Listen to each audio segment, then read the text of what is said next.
Hi everyone, welcome back to my series on stress management.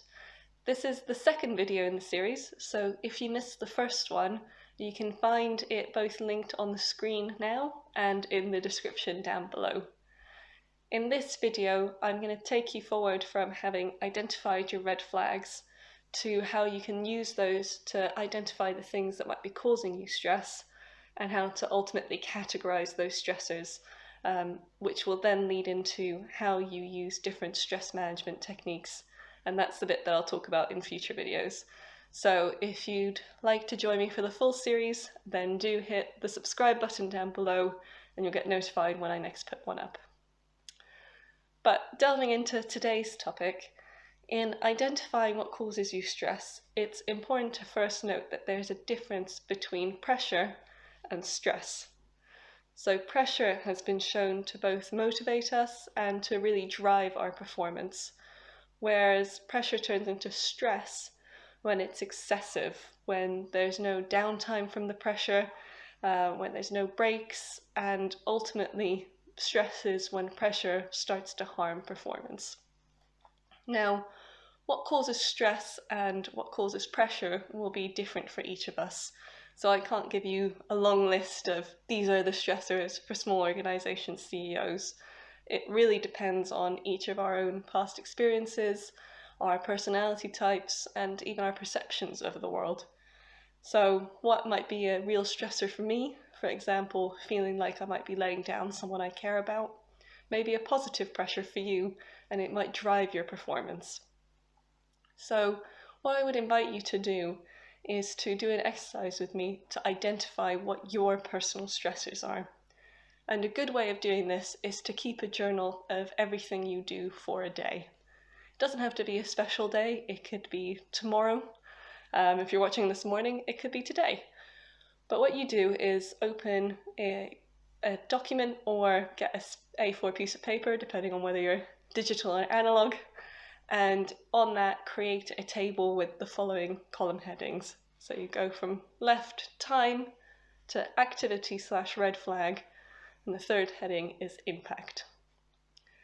Now, as you go through your day, note down the time and activity that you do in the first two columns. So for example, it might be 7:50, wake up, 8 a.m. get up, 8 a.m. to 8:20 have breakfast, 8:20 to 8:25 brush your teeth, 8:25 to 8:35 get dressed and put on makeup, 8:35 to 8:40 pack a bag, and then 8:40 to 8:55 walk to work. And now you know my morning routine. So it might seem tedious to note down such minute detail, but the more detail you can capture, the better. And as you're noting down your activities, the other thing to make a note of is if and when you experience your stress red flags. So if you do notice it, don't judge it, don't jump to any conclusions, just note it down as they happen. Again, time and activity in your table.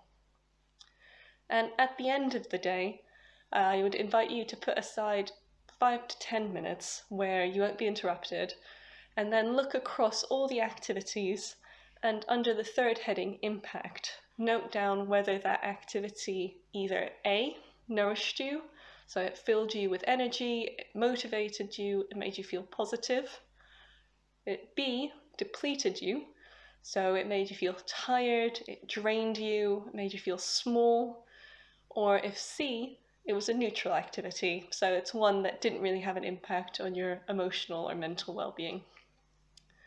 And so do that across all of the activities across the full day. And once you've done this for one day, I'm going to be quite cheeky and say that I highly recommend that you do it for a full week. And I'm saying this now, hoping that you're already committed to doing it for the one day, and so you might be more willing to do it for a full week. The benefit of doing this activity for longer is that it really balances out the activities across the days and averages out your experience of them, because you might have an activity that's depleting one day and it could be neutral or even nourishing the next day. So for example, if it's a day I'm walking into work, if it's a beautiful sunny day and the birds are chirping, I might find that an incredibly nourishing activity. But if it's a beautiful day with birds chirping and I've left home on the verge of developing a migraine, that can become a very depleting activity. So hopefully that helps illustrate that the exact same thing can be either depleting, neutral, or even nourishing, depending on where you are that day. So it's nice to really average it out across a longer period of time.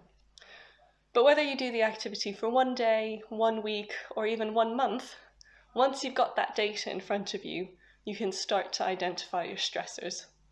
And again, there's no quick and fast way to identify what's a stressor. It's likely you'll already start to recognize it for yourself, and there'll be things that you suspect are stressors for you anyway. But some prompting questions might be, overall, when I look at a day or look at the time period I've measured, what proportion of my activities are nourishing, depleting, or neutral? How do they space out across the day? For example, do I have a solid block of depletion in the morning and then I reward myself with some neutral or nourishing activities in the afternoon? Do I keep switching between depleting and nourishing? Or is it actually mostly just depleting and neutral? And the other thing to note is when your red flags show up. So are they showing up in the morning, in the afternoon? Are they throughout the day? And how do they relate to the activities that you had just finished or are about to do? So, for example, do you notice that you're starting to self-soothe immediately prior to any big meeting? Or are you pouring yourself an extra large glass of wine at the end of the day that's a day with more than 50% depleting activities? So really use this, put on your scientist hat, and try and analyze the data in front of you and see what trends are coming out. And your red flags will very likely signal where a stressor might be lurking, but it's important to be aware that it might not be immediately either side of an activity that's your stressor. It could be that if you're like me, if you have an emotionally difficult conversation, that could be a stressor for you. But if you immediately then have to race into another meeting, the impact of that conversation might sort of get stalled inside of you. It might only hit you the moment that you sit down and have a moment to reflect, and that's when your red flag comes out. So this is another reason why it's useful to track multiple days. So these sort of nuances can start to emerge and the pattern and trend can become more clear for yourself. But in any case, as you go along, just make a list of the things that you're starting to notice as stressors. And when you've got that full list in front of you, the final step in this video is to categorize them. And again, I recommend that you categorize them against 2 criteria. So firstly, is the stressor an external or an internal stressor? So an external stressor is where someone or something outside of you is placing excessive pressure on you. So for example, it might be that your regulator makes a sudden announcement and that requires you to completely rethink your plans for the next 3 months. An internal stressor, on the other hand, is when you are placing excessive pressure on yourself. And a classic example of this is imposter syndrome, where you might think of yourself as a failure and think that everyone will notice it and point you out as a failure unless you do everything perfectly. And so you place this excessive pressure on yourself that you have to do everything well, you have to do everything well. And there's nothing else outside of you that's actually forcing that pressure on you. It's purely internal. The second criteria is, and I'll use a diagram for this, is whether the stress is within your zone of control. So that's when you have the full capacity to make a change over that stressor. Whether it's within your zone of influence, where you might not have final say, but you can influence a change over that stressor, or where it's within your zone of concern. And that's where the stress exists in your environment, but it's not something that you have direct or even indirect input into. Now, stressors may not necessarily neatly divide into those categories. Some of them are multidimensional. There might be ones that are both internal and external. And if that's the case, it's better to capture that nuance and put it under both categories rather than trying to squeeze it into one.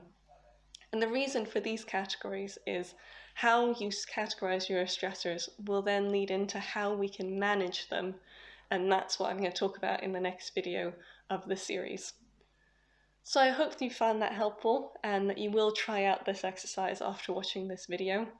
And I hope to see you in my next video where we delve into what you can do now that you know what your stressors are. But in any case, thank you so much for watching, and I do hope to see you in a future video. Bye.